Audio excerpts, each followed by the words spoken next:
How to enable or disable the SolusVM VPS login alert. You will receive a login email alert whenever you log into your VPS control panel.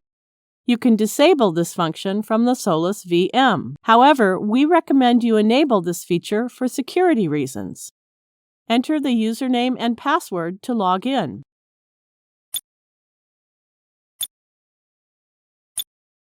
Now click to open the drop-down list of your account name and go to Account Settings.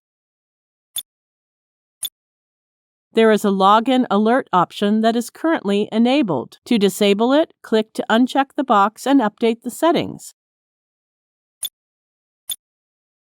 Success! Now you know how to enable or disable the SolusVM VPS Login Alert.